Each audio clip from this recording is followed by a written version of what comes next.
Hi friends, welcome back to our channel. ఈరోజు మన Telangana special సర్వపిండి ఎట్లా పెట్టాలో చూపిస్తాం మా స్టైల్లో. ఫస్ట్ ఒక 1 kg వరకు పిండి తీసుకొని అందులో నువ్వులు, ఒక చిన్న కప్పు ధనియాల పొడి, సాల్ట్, కారం 1 స్పూను, కారం వేసుకొని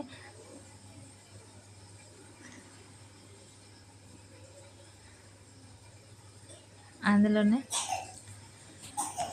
ఉప్పు వేసుకున్నాక ఉల్లిగడ్డలు, కరివేపాకు, జీలకర్ర, శనగపప్పు, వేయించి పెట్టుకున్న పల్లీలు, సాల్ట్ ఒక 2 స్పూన్స్ వరకు పడుతుంది. పల్లీలు వేయించి పెట్టేసుకోవాలి. వేయించి పెట్టుకొని చిన్న చిన్న ముక్కలుగా వేసుకోవాలి. కరివేపాకు ఎక్కువ వేసుకోవాలి. కొత్తిమీర, కరివేపాకు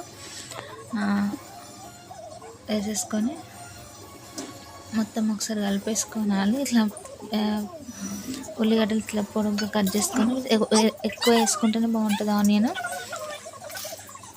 పల్లీలు ఇట్లా వేయించి పెట్టుకొని చిన్న చిన్న ముక్కలు ఇట్లా ఒక పల్లీలో 2 వక్కలు అయ్యేటట్టుగా ఇట్లా నలిపేసుకొని వేసేసుకోవాలి. ముందుగా అల్లం వెల్లిగడ్డ ఒకటి తీసుకొని అందులో జీలకర్ర 2 కలిపి దంచుకొని కచ్చాపచ్చాగా కలిపేసుకోవాలి. పిండిలోనే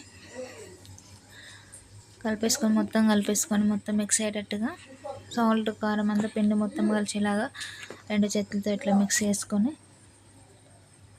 వాటర్ చూసుకుంటూ కలిపేసుకోండి. మనకు పిండి చపాతీ ఎట్లా అవుతుందో అట్లానే మంచిగా కలిపేసుకోండి. మరీ మెత్తగా అవసరం లేదు, తొందరగానే అయిపోతుంది బియ్యం పిండి కాబట్టి. కొంచెం కలిపేసుకొని మెదుపుకొని పక్కన పెట్టేసుకోండి. ఇట్లా అంతా ఒకసారి అంటే వాటర్ ఎక్కువ అవుతాయి కదా రుచిగా, అందుకని పక్కన పెట్టేసుకొని మొత్తం కలిపేసుకోండి. ఇలా మన వేడితో అయితేనే మంచిగా పిండి కూడా మంచిగా మెత్తగా అవుతుంది, సాఫ్ట్గా.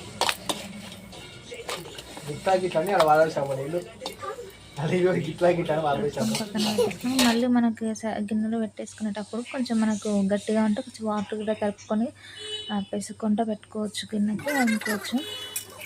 పిండి మొత్తం ఇట్లా చేసేసుకొని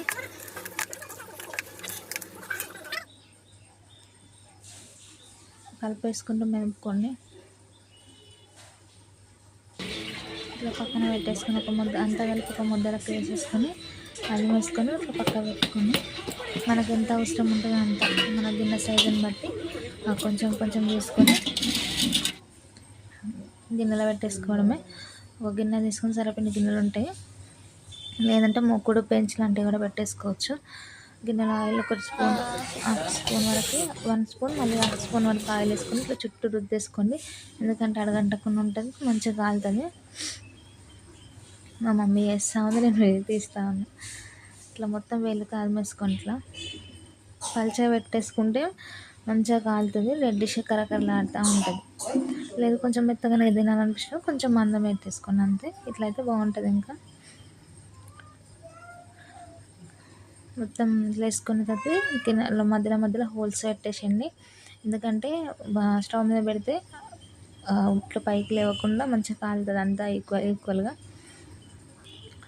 అట్లనే ఇంకో గిన్నె కూడా తీసేసుకొని పెట్టేసుకొని మళ్ళీ హోల్స్ ఇట్లా పెట్టేసుకొని మూత పెట్టేసుకొని స్టవ్ మీద పెట్టుకొని కాల్చుకోవడమే. స్టవ్ మీద పెట్టి మూత పెట్టేస్తాను. మూత అయితే పెట్టేయాలి కనీసం ఒక 5 సెకండ్స్ వరకు, ఆవిరితోనే ఉడికిపోతుంది పైన వరకు. చూసి కదా అంతే, మినిమం ఒక 5 మినిట్స్ అంతే. మనకు పిండి కలుపుకుంటే దీన్ని రొటేట్ చేసుకొని టర్న్ చేసుకొని కూడా కింద వైపు కూడా కాల్చుకోవచ్చు ఇష్టం ఉన్నోళ్ళు, లేదంటే అవసరం లేదు. ఇట్లా చుట్టూ గిన్నె మంచి ఎక్కువగా కలిపేటట్టుగా చుట్టూ తిప్పుకుంటా గిన్నెకి కాల్చుకుంటే అంతగా రెడ్గా అవుతుంది. టేస్ట్ కూడా బాగుంటుంది, తింటూ ఉంటే తినాలనిపిస్తూ ఉంటుంది. వర్షం పడితే ఇట్లా టర్న్ చేసుకోండి, పైన మొత్తం ఇట్లా రెడ్ వచ్చింది అట్లా రావాలి, టేస్ట్ బాగుంటుంది. తీసుకొని గిన్నెలు వేసేసుకోవాలి అంతే. Thank you for watching. Like